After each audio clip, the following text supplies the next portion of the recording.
you ever seen that GCN video where Hank's dad tries to ride up Sacalobra and race Hank on an e-bike? And it's so painfully scripted, and there's all these people in the comments, proper rimmers going, "Oh, that was so moving. It's the most touching cycling thing I've ever seen. Hank turning around and not racing to support his dad, even though it's painfully scripted, and Hank's dad's a multi-millionaire who's got an expensive paid holiday to the sort of place that we would love to go and no one can afford. So moving." Well, this is the gritty northern English version of that, where I am atop a moor just outside Burnley. My dad, wrong side of 60 unfortunately, and a man who's always provided for me, always been there for me. You know, a genuine role model of mine on and off the bike, who I've got nothing but admiration and respect for. I've left for dead, having a bad day, halfway up this hill, because Strava doesn't care about your life circumstances. Hank's dad. Strava doesn't care about Hank's dad. Strava doesn't care about my dad. Strava cares about how fast you are up a hill. That's the reality of life, kids. Don't hate the player, hate the game. I'm only kidding. Let's go and see what my dad's up to.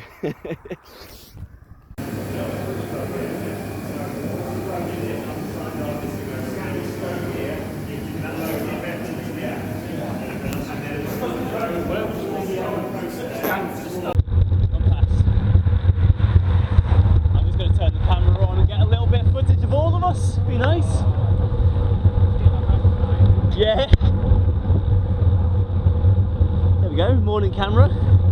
This is my dad on the front. Then we've got Lee Dixon and Ian Brewer.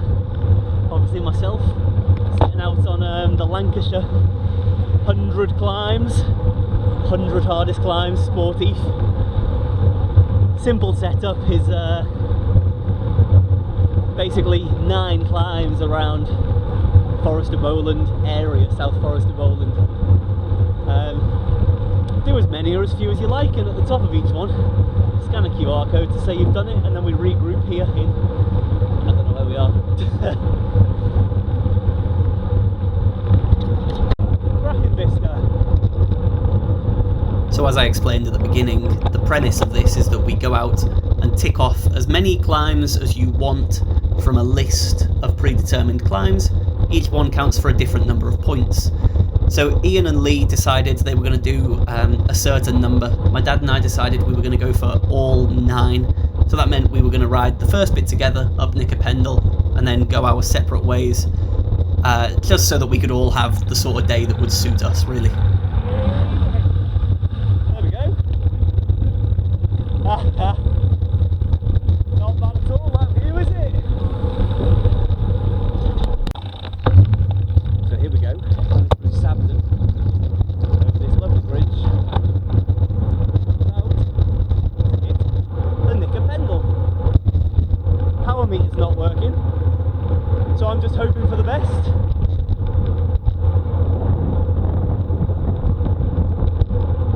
So yeah, this climb's the Pendle, first official climb of the day. Although this was basically plan your own route going up different hills, the organisers wanted us all to do Pendle first. That was one of the stipulations, hence all these other cyclists, plus Ian, Lee and my dad in there. I just dropped back from the group a little bit. Pendle's a great climb, starting in this village of Sabden, and I love the way you climb out of the village and into the countryside, as you'll see. British hill climbers will know Pendle really well because Chris Boardman, well, because it's an iconic climb. It's iconic to me because Chris Boardman was one of my heroes growing up cycling. He lived down the road from my best friend. He's a bit of a Wirral legend, and being a really humble guy, he was just Chris who lived down the road, who'd say hello to my friend's mum when we were passing, and I thought it was amazing that this Olympic gold medalist was just a regular bloke who lived down the road. Yeah, he won National Hill Climb up here. He also had some great performances in the Milk Race, so it's always been a climb that I've been interested in, and I really wanted to smash. You can see how you get out into the countryside quite quickly, and it's really nice scenery. It's a lovely bit of the world to cycle in. It is a technical climb with pitches and steep sections. on a not very nice road. Unfortunately, you'll see there's like tractors and big lorries passing me at times, which takes away from the beauty a little bit, but it's, I mean, not much. It was really enjoyable. It's around here that I started to flag because I didn't have my power meter, and also, truth be told, a bit of pride and arrogance. I shot past people at the bottom too quickly, and I didn't have as much left in the tank as I should have here. All in all, not a bad effort. I ended with a time of 5 minutes 24, which was, I think, 45th or 46th overall on Strava. I believe I could do a sub 5 minute if I paced this properly, and that would get me near a top 10 on Strava. But hey, it's not all about Strava, right? It was a great climb. I really enjoyed doing it as an introduction to the ride, and as you see, as I get over this crest here, what a view to be rewarded with. So get up to there, go and scan my barcode, go and turn around to find the rest of the group, because no one finishes a climb alone if they can help it. Great job, Lee, well done.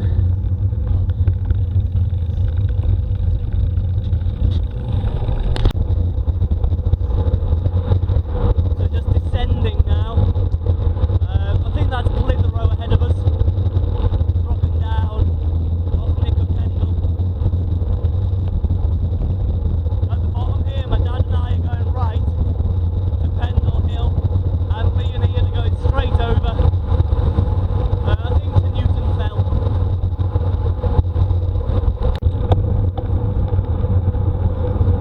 Regrouped. Pendle Hill, round 2. Here we go. Morning. Alright, chaps. Hanging a right here, and then that's where it starts. Sort of, yeah. Right. Just up here. See you at the top, yeah.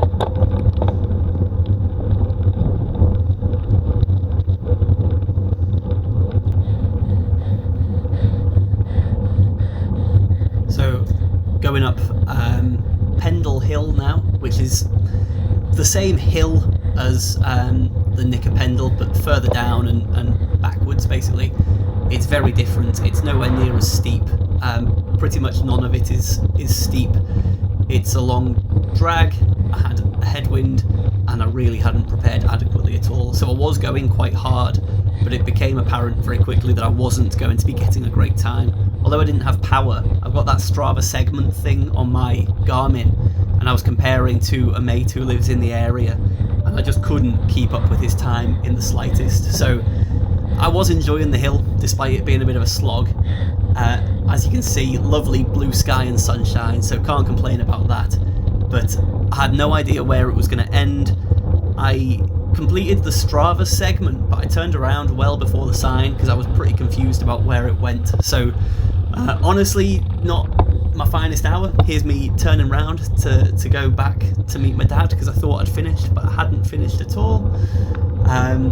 But it is a very nice view out over Clitheroe, especially when you get a beautiful clear day like we did. So all things considered, can't complain about a lot there. Don't say that a lot.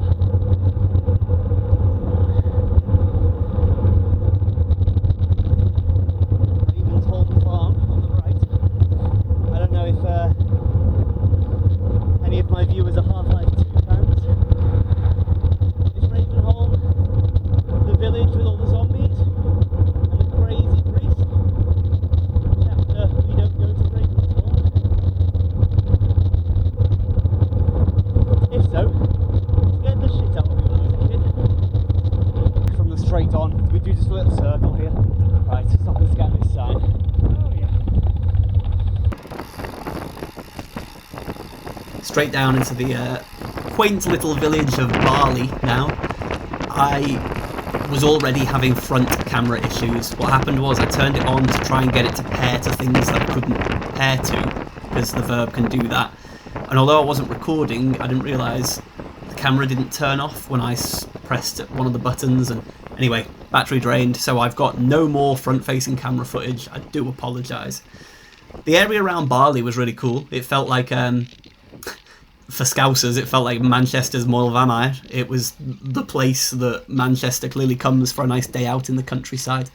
This hill is not very long, but it was steep. It was properly steep and caught me by surprise. And that was quite nice in a way. It's something different. I like the variety of climbs. But we were hitting 20-25% and really slogging up there. Whilst there's like hill walkers out with their families and stuff. So plenty of people, you know, taking the piss or cheering you on or whatever. It was quite a nice feel actually. And it's a shame I didn't get any front-facing camera footage, but I think the rear camera does capture how much you climb so quickly.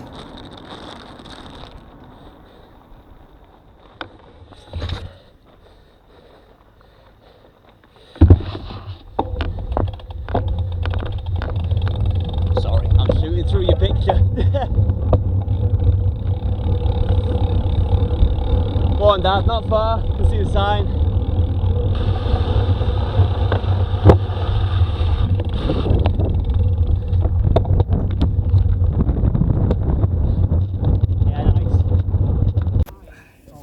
We'll do a quick video. This is Sladeburn. We're in some tea rooms, which apparently have very famous public toilets. Food looks great. We are 60 kilometres in to our 140 kilometre ride. 1,500 metres of climbing. Only done 3 of the official hills, so 6 of the official hills left to go. So far we're feeling okay. Tired, cold. Talk for yourself. Dad's feeling fine. Gonna be heads down after this, but belly's full first. We've got to climb 2k after this, so hopefully nothing too heavy. And check in later. We've had an absolute catastrophe. I've had loads of navigation issues. None of my things will sync to my Garmin, so I've got no data. We've added about 10k to the route. So to top all that off, you have to listen to my squeaky overshoe, I'm afraid. Yeah, this is Birdie Brow. Absolutely lovely hill. It felt a lot like my home hills of the Clwyds, except when you get up to the top, the vista's really expansive because there's a lot of lowland around, so that was really nice.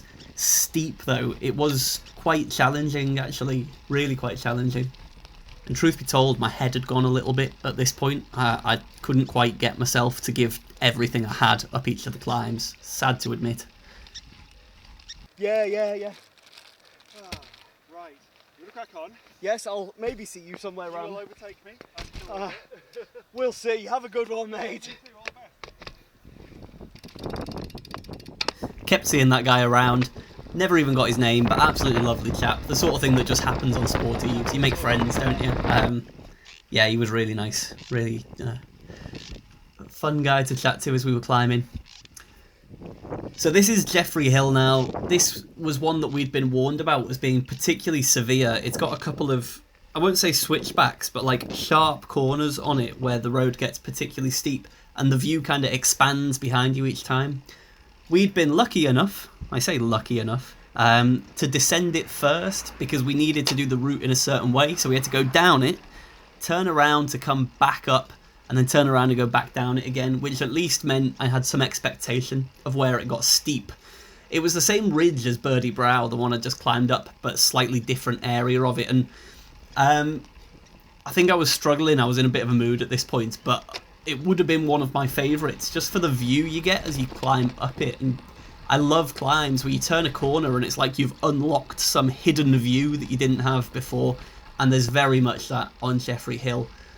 I'm really sorry that it doesn't come out very well because as I got further and further into this ride, my rear view camera got caked with more and more mud, and that did kind of hinder things a little bit. So yeah, I'm sorry that I couldn't capture it adequately for you, but yeah, I think this is a really nice hill. If I lived locally, it'd probably be an absolute staple for me because it's got a little bit of everything in it. Very challenging indeed. Okay, no problem. So then I didn't get enough good footage of the lovely road between Jeffrey and Hall Hill, but it was like a river valley road where you're sort of bobbing along, meandering with a river. Felt very Welsh. It was great. Terrible lighting, as you can see. That's why I didn't get anything. You might have heard my dad there just say I'm in survival mode now. He was struggling at this point. I think that was probably his darkest moment on this ride. He may disagree, I don't know, but he was struggling a bit, and I did feel a bit guilty shooting off here. Despite my joke at the beginning, I wasn't feeling great about it. But it's a really lovely hill, Hall Hill. It was not the steepest and it was not the longest on this ride. In fact, it may have been the easiest, dare I say it, but that's not why I liked it. The scenery felt different to anything else we've done. It wasn't just desolate moorland. It was rocky, it was foresty, it was moorland. Here you go, I turned around to come back for my dad. After I'd done the hill, obviously, I'm not that I'm not that kind. But hopefully it gives you a good view from the rear as I go back to chase him now. And I think it's because this is the most northerly climb we did. You can get a different part, sort of more of the Forest of Bowland proper. Whereas we were bouncing around the really southern parts of the Forest of Bowland, really. I was back in a good mental place by here. I was really buzzing about the ride again. My legs had come back, but yeah, I think it was a dark one for my dad. Survival mode. That car is the top. It's obscuring the sign just behind that car. Oh god. Catching up to you there is the hardest bit.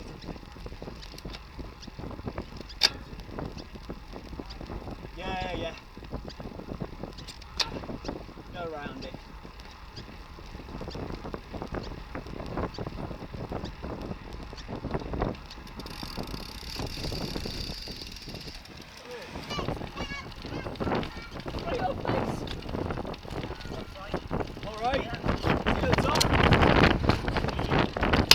So on to Whalley Nab. I didn't know what to expect with this, and you're met by a wall when you turn that corner. It is so steep. I think it starts at 25%, and I hope the camera's sort of getting that. Actually, by this point, I was finding that really hard to kind of muscle up those steep climbs, whereas my dad, I think, had found his second wind, and he was pretty strong up there. So it was funny how the tables turn. I really did struggle to keep pushing on up here, and again, mentally I couldn't quite get myself to go absolutely balls out. It was just a case of kind of turning the pedals, which when it's 25% is an absolute slog anyway.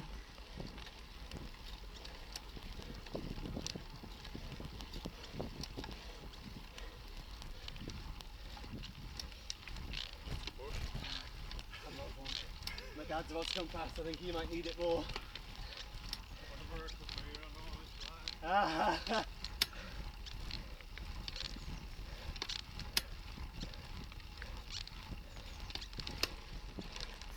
As if everything else we'd done wasn't cruel enough already, I hadn't mentioned that I'd plotted some gravel for this. I didn't know what the road was like at all. It just avoided a main road. I thought it would be fun. It was about 1.5 kilometers and it was hard.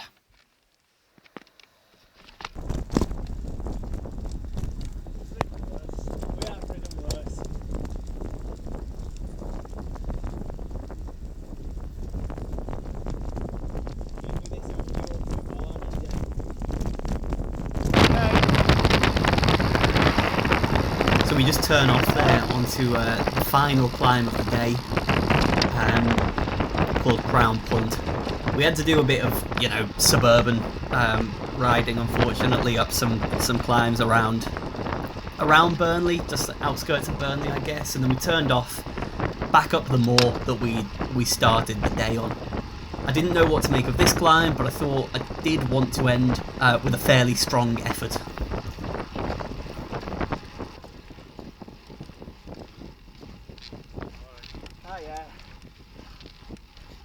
If my dad comes past, can you steer him on for me? He's like 100 metres back. He could do with the support. Realised a few times on this video I've made my dad sound like an absolute sad sack, which is not at all true. Every time he was struggling, he was still the one saying we should do everything, we should do the hills, whereas I get a bit grumpy and go, oh, let's just quit. He was fine. I just wanted them to cheer him on a bit because I thought it might help, but yes, he was absolutely fine. So you can see sort of Burnley behind me as I climb up here, and it was a really nice hill for this side road, at least. Bit of a funny one because the endpoint marker that you scan wasn't quite in line with Strava segments or anything, but who cares, really. It was a nice way to end the day, and I'm quite happy with the time I put in up this climb, considering I had no idea what to expect at all. Wasn't really in my wheelhouse to do a relatively shallow up and down kind of thing.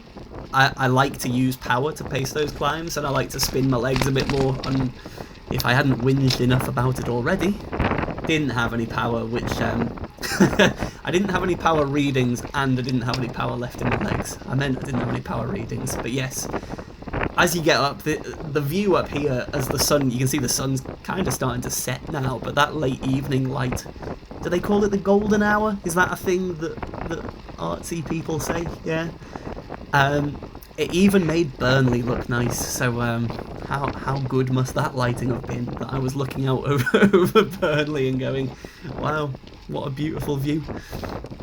I passed a sculpture here. I think it's called the Singing Ringing Tree. It was basically a tree made out of tubes, so it blows in the wind, making wind chimes, which was very cool. And I really just wanted to get to the top here, knowing that it was all downhill and they were going to make us pizza when we got to the end. So yeah, that was very appealing by this point.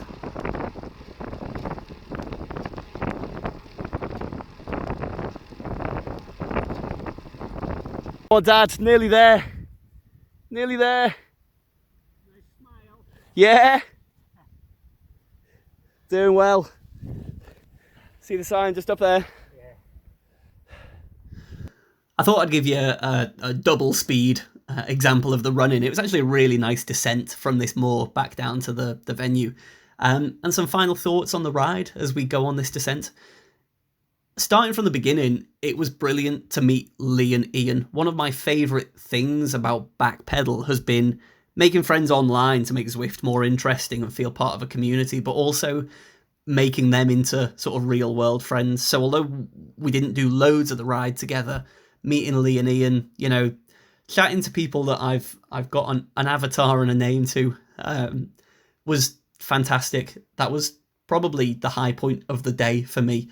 Second great thing about the ride was that this is only an hour and a half from where I live. I know lots of people from around, well, North Liverpool gets into Lancashire, doesn't it? And Forest of Bowland being Lancashire as well.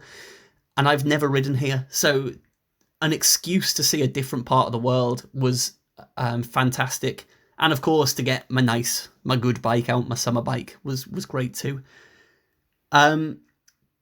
Truth be told, I don't think I'll be driving out to Forest of Bowland all the time. I think there's probably better cycling in Snowdonia for the same amount of driving for me, and I love my local hills for not having to put my bike in the car.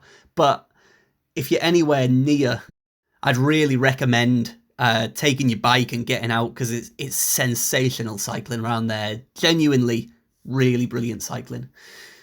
So here we go, back down into the industrial estate, into this warehouse that Polocini run these events from. It was a great setup there, by the way. I didn't really focus on that, but really good. Back in for a coffee and some pizza. What more could you want at the end of a hard ride? So we're a few days after the fact now. My legs are fully recovered, had a nice rest week, but I didn't want to end the video just on a blinking light in a warehouse. I just wanted to very quickly show you the Strava data from the ride, which hopefully will give you a little feel for what it was like. You can see that it was 153.5 kilometers and 3,500 meters of elevation, which is like 95 miles and 11,500 feet of climbing, I think. Ignore my relative efforts because I had no heart rate, so it's just a random number. This is the route map around Forest of Bowland. So we left whatever the venue place was and headed out towards Pendle was our first climb for the day. I came 45th of all time on Strava on there and fastest on the day, which I was quite happy with. I honestly thought I could get a top 10, but I'm not in the shape I would want it to be. Back out over Pendle Hill, and then over Barley Hill, which was a cruel little bump. And then we had to wiggle over a load of elevation that didn't count for anything. That's back over Pendle Hill and over Grindleton Fell, out to Newton Fell, which was the longest climb of the day, and really nice if you like those longer, steadier climbs. Then do some flat bits, take a wrong turn, add 10k to your route, almost have a strop, realise you're back on route and be happy, go up Birdie Brow, which was beautiful, bobble along this ridge line in the best sun of the day with lovely views out, along a lot of Lancashire actually, up to the top of Jeffrey Hill, down Jeffrey Hill, back up Jeffrey Hill the correct way so you can scan your barcode, back down Jeffrey Hill to carry on your loop, out towards Whalley Hill, which was a very pretty little climb. It's not the most remarkable climb we've done that day, but it was really picturesque. Out along some flats, out to Whalley Nab, which took me by surprise because we were 125 km in and 25% gradients. My legs did not like that. Back along there, I took my dad down a horrible gravel path that we had to bobble along in order to avoid some main roads, an error in hindsight. And then the final climb of the day was Crown Point, just to get back up to the top of that moor outside Burnley, and then a nice descent back to the venue. It was a brilliant day out, honestly, really thoroughly enjoyable day out, and I hope this video has done it justice. So thanks very much for watching, guys.